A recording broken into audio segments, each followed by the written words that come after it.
Bible ధ్యానంలో ఇప్పుడు ఆదికాండము 21వ అధ్యాయము చదువుకుందాము. యెహోవా తాను చెప్పిన ప్రకారము శారాను దర్శించెను. యెహోవా తానిచ్చిన మాట చొప్పున శారాను గూర్చి చేసెను. ఎట్లనగా, దేవుడు అబ్రాహాముతో చెప్పిన నిర్ణయ కాలములో శారా గర్భవతి అయి అతని ముసలితనమందు అతనికి కుమారుని కనెను. అప్పుడు అబ్రాహాము తనకు పుట్టినవాడును తనకు శారా కనినవాడునైన తన కుమారునికి ఇస్సాకు అను పేరు పెట్టెను. మరియు దేవుడు అబ్రాహాముకు ఆజ్ఞాపించిన ప్రకారము అతడు 8 దినముల వాడైన ఇస్సాకు అను తన కుమారునికి సున్నతి చేసెను. అబ్రాహాము కుమారుడైన ఇస్సాకు అతనికి పుట్టినప్పుడు అతడు 100 ఏండ్ల వాడు. అప్పుడు శారా, దేవుడు నాకు నవ్వు కలుగజేసెను, వినువారెల్ల నా విషయమై నవ్వుదురనెను. మరియు శారా పిల్లలకు స్తన్యమిచ్చునని ఎవరు అబ్రాహాముతో చెప్పును, నేను అతని ముసలితనమందు కుమారుని కంటిని గదా అనెను. ఆ పిల్లవాడు పెరిగి పాలు విడిచెను. ఇస్సాకు పాలు విడిచిన దినమందు అబ్రాహాము గొప్ప విందు చేసెను. అప్పుడు అబ్రాహామునకు ఐగుప్తీయురాలైన హాగరు కనిన కుమారుడు పరిహసించుట శారా చూచి, ఈ దాసిని దీని కుమారుని వెళ్ళగొట్టుము, ఈ దాసి కుమారుడు నా కుమారుడైన ఇస్సాకుతో వారసుడై ఉండడని అబ్రాహాముతో అనెను. అతని కుమారుని బట్టి ఆ మాట అబ్రాహామునకు మిక్కిలి దుఃఖము కలుగజేసెను. అయితే దేవుడు, ఈ చిన్నవాని బట్టియు నీ దాసిని బట్టియు నీవు దుఃఖపడవద్దు.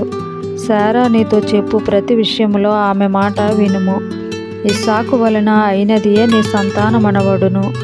అయినను ఈ దాసి కుమారుడును నీ సంతానమే గనుక అతని కూడా ఒక జనముగా చేసేదనని అబ్రాహాముతో చెప్పెను. కాబట్టి తెల్లవారినప్పుడు అబ్రాహాము లేచి ఆహారమును నీళ్ల తిత్తిని తీసుకొని ఆ పిల్లవానితో కూడా హాగరునకు అప్పగించి ఆమె భుజము మీద వాటిని పెట్టి ఆమెను పంపివేశెను.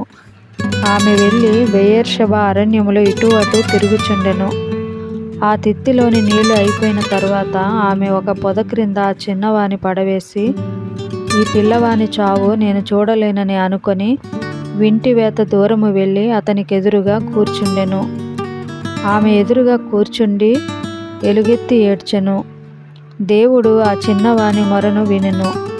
అప్పుడు దేవుని దూత ఆకాశము నుండి హాగరును పిలిచి, హాగరు, నీకేమి వచ్చినది? భయపడకుము. ఆ చిన్నవాడున్న చోట దేవుడు వాని స్వరము విని ఉన్నాడు. నీవు లేచి ఆ చిన్నవాని లేవనెత్తి నీ చేత పట్టుకొనుము, వానిని గొప్ప జనముగా చేసేదనని ఆమెతో అనెను. మరియు దేవుడు ఆమె కన్నులు తెరచినందున ఆమె నీళ్ల ఊట చూచి వెళ్ళి ఆ తిత్తిని నీళ్లతో నింపి చిన్నవానికి త్రాగనిచ్చెను. దేవుడు ఆ చిన్నవానికి తోడైయుండెను. అతడు పెరిగి పెద్దవాడై ఆ అరణ్యములో కాపురముండి వెలుగాడాయెను. అతడు పారాను అరణ్యములో నున్నప్పుడు అతని తల్లి ఐగుప్తు దేశము నుండి ఒక స్త్రీని తెచ్చి అతనికి పెండ్లి చేసెను.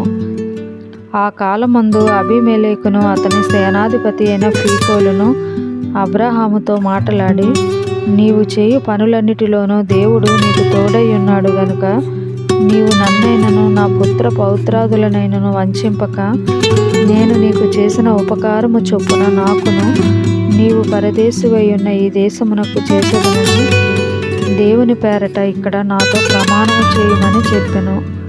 అందుకు అబ్రాహాము ప్రమాణము చేసేదనను. అబీమెలెకు దాసులు బలాత్కారముగా తీసుకొనిన నీళ్ల బావి విషయమై అబ్రాహాము అబీమెలెకును ఆక్షేపింపగా, అబీమెలెకు, ఈ పని ఎవరు చేసిరో నేనెరుగను, నీవును నాతో చెప్పలేదు, నేను నేడే గాని ఈ సంగతి వినలేదని చెప్పగా, అబ్రాహాము గొర్రెలను గొడ్లను తెప్పించి అబీమెలెకుకిచ్చెను. వారిద్దరూ ఇట్లు ఒక నిబంధన చేసుకొనిరి. తరువాత అబ్రాహాము తన గొర్రెల మందలో నుండి 7 పెంటి పిల్లలను వేరుగా నుంచెను. గనుక అబీమెలెకు అబ్రాహాముతో, నీవు వేరుగా ఉంచిన ఈ 7 గొర్రె పిల్లలు ఎందుకని అడిగెను. అందుకతడు, నేనే ఈ బావిని త్రవ్వించినందుకు నా సాక్ష్యార్థముగా ఈ 7 గొర్రె పిల్లలను నీవు నా చేత పుచ్చుకొనవలెనని చెప్పెను. అక్కడ వారిద్దరూ అట్లా ప్రమాణము చేసుకొనినందున ఆ చోటు బెయేర్షెబా అనబడెను.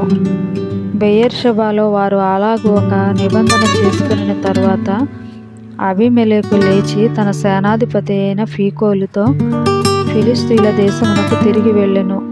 అబ్రహాము బెయేర్షెబాలో ఒక పిచుల వృక్షము నాటి అక్కడ నిత్య దేవుడైన యెహోవా పేరట ప్రార్థన చేశాను. అబ్రహాము ఫిలిష్తీయుల దేశములో అనేక దినములు పరదేశిగా నుండెను.